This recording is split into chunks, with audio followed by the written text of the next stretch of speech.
It's been a while since the stage has had me so fired up during recording as it did in this one.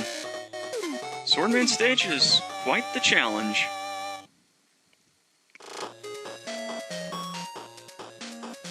I'd say it's more because of the second half than the first, so for now, let's just talk about Water Balloon. In Mega Man 8, it would take a flame med out in one hit. In this game, it takes 3. Yikes.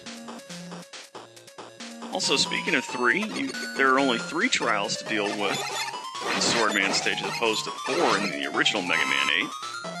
That's because this one that I'm currently in combines the Tornado Hold and Flash Bomb challenges, although you can clearly see the murals or pictures in the background.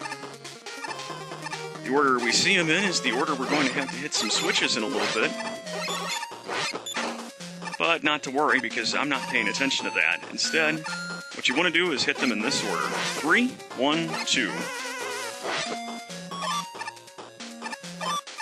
Once you've done that, you've pretty much cleared the challenge.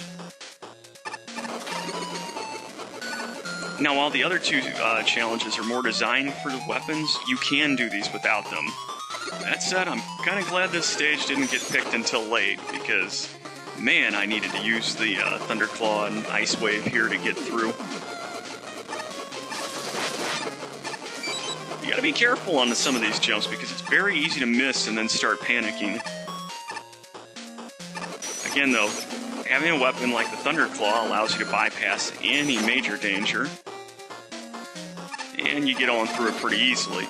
The final trial requires the Ice Wave. Well, at least I think it does, because, man, this one would not be fun without it. Just set it in motion, and let it do all the work. Just make sure to slow down decently enough, or otherwise that insta-kill lava is going to hit you. That would be kind of silly, don't you think? Instead, you can just let the Ice Wave do the work, get on through, hit that third and final switch, and we're already at the mid-boss. Ult to this stage is pretty easy. Just use your Mega Ball, hop on over, and there you go. Now, since the second half of the stage gives me quite a bit of trouble, I decided not to play around with the mini-boss here. But then again, I've been doing that the whole way through. Anywho, Flash Bomb takes them out in 4 hits, if they hit the mark anyway. Here's where things start to get a bit annoying, though. These rafts, the buttons are pretty close together, and I've had it on more than one occasion where I'd either just miss it off to the right side and plummet into the magma, or hit the other button while I'm doing quick hops. You don't want to do that. Trust me on that. Up the ladder, though, is where the stress really begins. Now, I'm good at stop-and-go platforming. I'm good at platforming where you gotta go, go, go. But when you have to do back-and-forth precision platforming, yeah, those are my 2 weaknesses. And it doesn't help when you're under duress from those giant hammers all the way through, as well as the bats that try to home in on you. Luckily, they can be taken out in one shot, but most of the time they're just out of range, and it was constantly making me wish I had the homing sniper just to see if it would work for this bit. Luckily, as long as you make sure to keep jumping back, because you won't have much time to react, you can get through this section and be done with the level at long last. I gotta tell you, it took me a long time to get to the boss. I'm talking like about 45 minutes long, so I'm a bit nervous right now. Let's make this a fair fight. Now, Swordman himself's been buffed up too. For instance, his Flame Sword now acts more like Airman's tornadoes, in that they'll fly out in several different formations, luckily all of them being dodgeable. The stone heads, well, the debris will still hurt you even after it cracks open.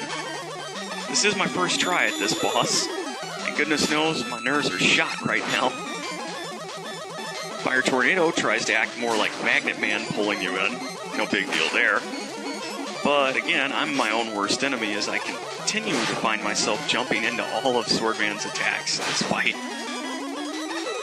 Another thing about this fight is that Swordman can use his Fire Slash to go down below, in Mega Man 8, he'd just keep up top, or at least that's how I remember it going.